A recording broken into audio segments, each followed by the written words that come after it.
करते। आपल्यासोबत कॅमेरावर आहेत ओमकार शेलार।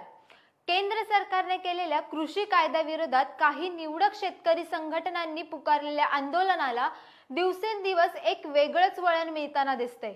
अशातच मंगळवारी 1 डिसेंबरला कॅनडाचे पंतप्रधान जस्टिन ट्रूडो यांच्या वक्तव्यावरून सोशल मीडियावर मोठा युक्तिवाद होताना दिसतोय।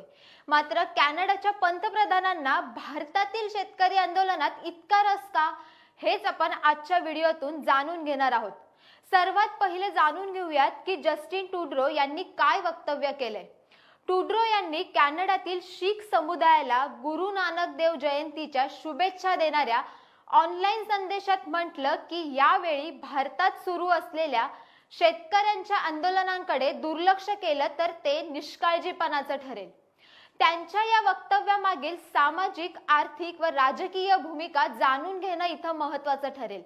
यासाठी आता एक समजून घेतलं पाहिजे की कॅनडात शीखांची संख्या लक्षणीय असल्याने प्रामुख्याने शीख वोट बँक महत्त्वाची आहे। शीखांच्या मुद्द्याचे पडसाद कॅनडातील निवडणुकात पडताना दिसतात। कॅनडातील ट्रूडो यांची लिबरल पार्टी, जगमीत सिंह यांची न्यू डेमोक्रॅटिक पार्टी आणि कॉन्झर्वेटिव्ह पक्ष या तीनही पक्षांसाठी शीख मतदार महत्त्वाचे आहेत।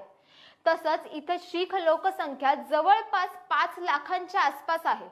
दरम्यान आणखी एक मुद्दा इथे आहे ज्यात पंजाबमधील शेतकरी आंदोलनात काही दाखल्यांवरून खलिस्तानवादी लोक या आंदोलनात शिरल्याचं स्पष्ट होतंय।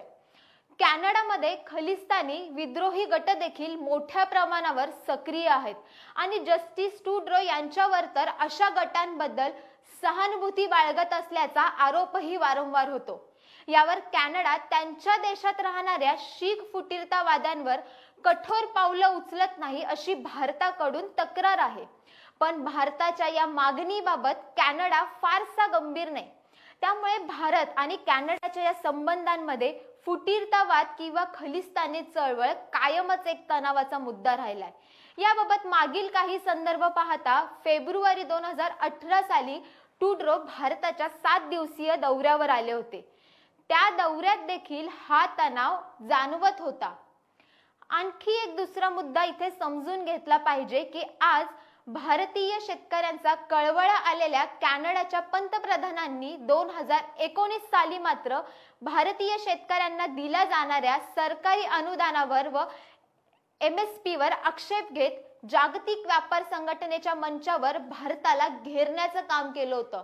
तसेच पेटंट कायद्याच्या आडून भारतीय शेती उत्पादनं जसे की तांदूळ, तुळस, नीम यांचा सर्वाधिक विरोध करणारा देश कॅनडाच आहे। इतकंच नव्हे तर विविध आंतरराष्ट्रीय संस्थांमध्ये भारतीय शेतीवरून वाद कॅनडा दरम्यानच सुरू आहेत। म्हणजे ट्रूडो यांची शेतकऱ्यांना सहानुभूती दाखवण्याची भूमिका दुटप्पीच असल्याचं यावरून दिसून येतं। तुमची याबाबत काय प्रतिक्रिया आहे हे आम्हाला कमेंट बॉक्समध्ये नक्की कळवा आणि महा MTVच्या फेसबुक पेजला लाईक करा।